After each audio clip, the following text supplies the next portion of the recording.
Whoa! Whoa, whoa, whoa, whoa, whoa! It's the illusion reporting from somewhere on Spaceship Earth. I'm sitting in my living room. All right, we're all on a journey together. You, the viewer, me as the illusion. Half the reason I call myself the illusion is because A, you're just watching a facsimile of me, and B, I know that this manifestation, this spacesuit, this holographic reality that I'm experiencing isn't real. Now people get all crazy, start calling me all sorts of stuff. But you know, we're trying to describe our lives here. And the easiest way to sometimes do that is through metaphors. And for me, on my journey home, because that's the whole journey of life, is all about getting home. And that journey home involves going from your head to your heart, the longest journey you'll ever make. And along that way, there's a lot of information that you'll receive. And you can ignore that information, or you can explore that information. And I'm at the stage of my journey from head to heart where I've been truly letting go of this 3D holographic reality around me. And for a while I was just playing with the manifestation of what you can manifest in said holographic reality. But now time of playing around with that is sort of ebbing, because it's very serious here. You know, we all have the ability to override the low frequency way of thinking. And what is the low frequency way of thinking? It's all here, it's all head, it's thinking, it's not feeling. Look, I think that one of the gifts that I've only now begun to understand that we all have a chance to receive is other people's suffering. I know, it seems like an odd gift, right? But only through other people's suffering do we realize how we suffer.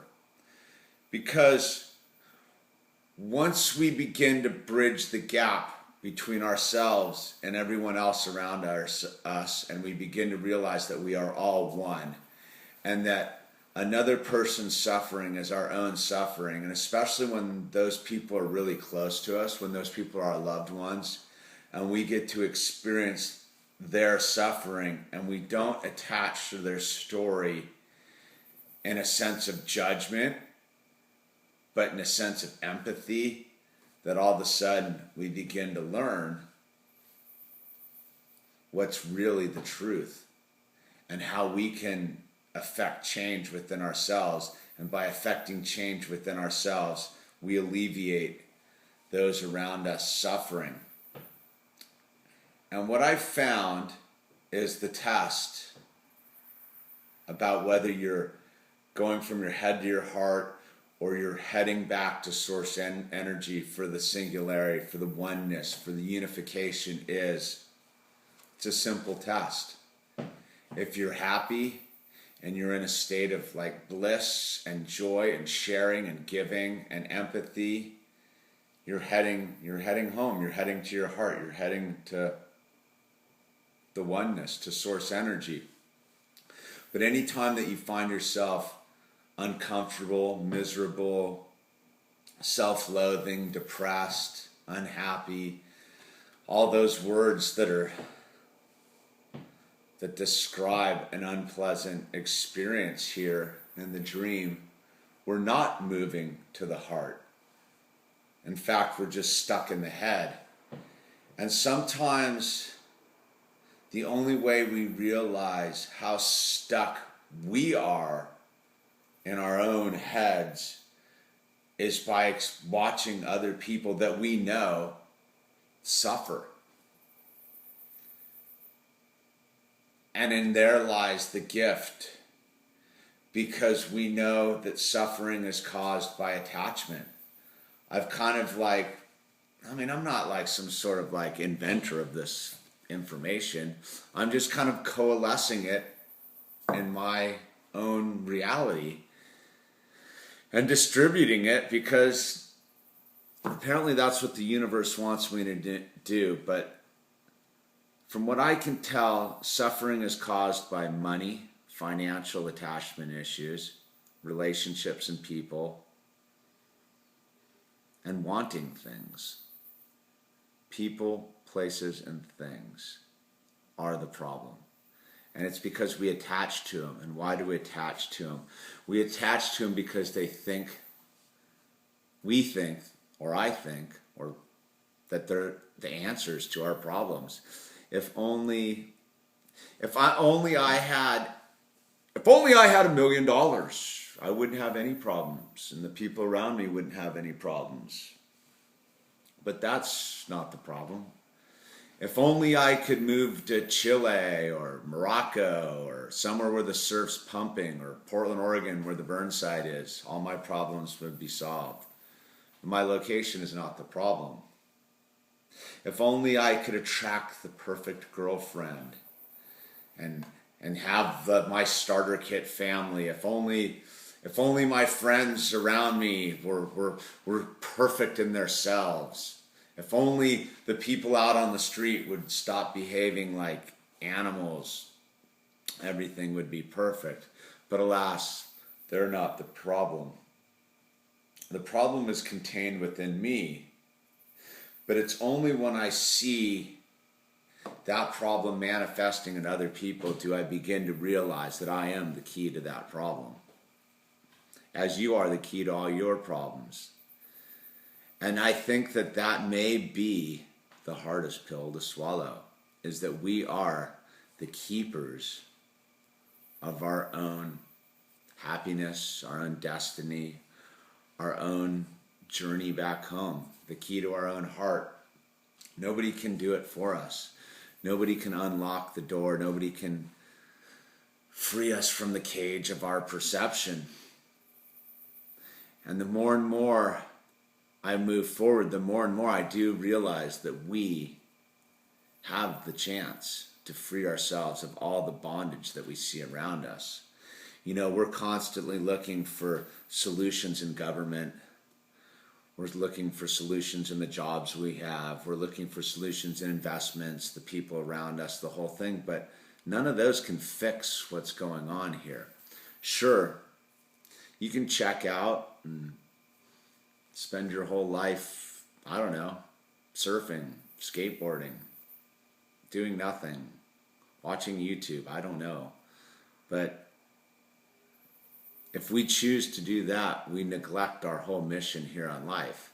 Like me, I love to surf and skate, but I also know that it's just playing around. It's not real in the sense of like accomplishing anything. Like, it's rad. Like, I love skateboarding. I love learning new tricks. I enjoy the whole thing, but you can see that even the most successful people in any given field, that's not enough for them. And why is it not enough for them? Because it never solves the problem. And the problem is the discomfort of this world. It's a very uncomfortable thing. That's why we all take showers and use toilet paper and brush our teeth and deal with the issues around us, because we don't really have a choice about it. But that's where the programming comes in. See, we've been convinced by this system, a system that ultimately we've created through our apathy, through our attachment to it. This system that's lied to us from the very beginning. It's lied to us about religion. It's lied to us about what love is. It's lied to us about what happiness is. It's lied to us about math. It's lied to us about the shape of the solar system and the shape of the universe. It's lied to us pretty much about everything. And to admit that truth is pretty radical, man. Because if you don't have something to replace that truth, oof, it's a pretty miserable place to be. And it leads many of us to get involved with abusive people, drink and use drugs, collect money at the expense of everyone around us, to basically do all the things that a heart would never do. You see, those are all conditions of the mind. And, I thought I was, I've been like a little uncomfortable because I've been going through a great portal of information lately. And part of the information that you receive when you're learning it, especially deep spiritual lessons that are removing the bonds of the material world, you think you're going insane. You think that you're crazy, and a lot of people around you will tell you you're crazy. But alas, you're not crazy. I've been reading some books and listening to some stuff about the English language and language itself, and how it's a con job. That the English language itself is really designed to split our brain in half. I never can remember which is the creative side or which is the square side. But anyway, the English language keeps us in the square side. And the English language is really structured and was really organized by a group of people back then to keep us in a state of bondage. And that's pretty far out stuff. But I ran into my spiritual advisor the other day because a lot of this information was confusing me. And he just said one simple thing. He said that he had read a line that basically said, language is twice removed from God. And I was like, whoa, I'm not crazy, man, because there is no way that the stuff coming out of my mouth could ever communicate with God to the depth that I need to communicate with him. And so what I've been realizing is that I've essentially been spare changing God at the intersection of life. That I've been denying God as truth.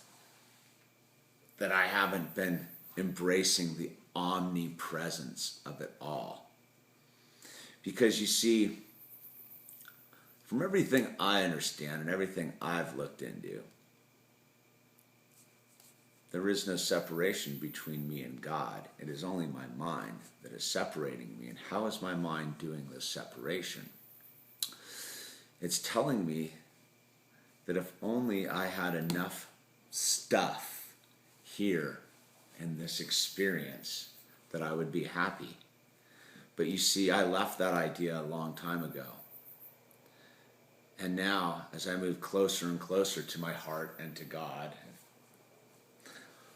I've begun to realize how absolutely ridiculous the concept of money is, the concept of conquest relationships are, the concepts of traveling for the sake of escaping your present moment. You see,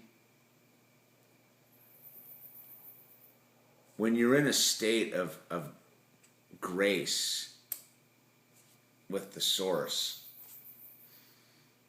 you don't need any of that stuff. I think that's what the Buddha was trying to teach us under the Bodhi tree. I mean, I know that's exactly what Jesus was trying to tell us.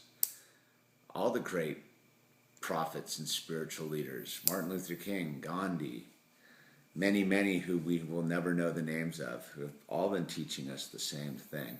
Let go. Let go of all the material people, places, and things in your life. And let your heart experience love.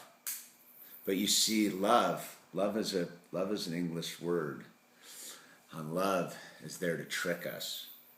That's why many of us get confused, and why I get confused, because I try to explain the journey from my head to my heart using words, and words are totally useless. It's all action. It's all action. We have a chance to override the system that surrounds us, that makes people suffer, that makes people less than. And you contain the key, because you're the answer to all the problems of the world. I know, it's a radical, heavy-duty burden. And I think it shakes some of us to the point of insanity, that we have the key that can fix all the world's problems. And yeah, I'll get those screaming, yammering about like the starving African babies. You who's screaming about the starving African babies, you hold the key to that problem. Just as we hold the key in each and every one of us to Fukushima, to these retards in Washington. Gosh, I'm sorry for using that word, man, because that totally slanders the developmentally disabled. Those cretins in Washington. Anyone involved with the government who's, wow, we don't need to go there, but more and more, it's all about letting go. Because if you're unhappy, it's because you're attached to something, and it's a person, place, or a thing. Happiness lies right where you're sitting, right this very moment, and ask yourself, what would you be without any of this?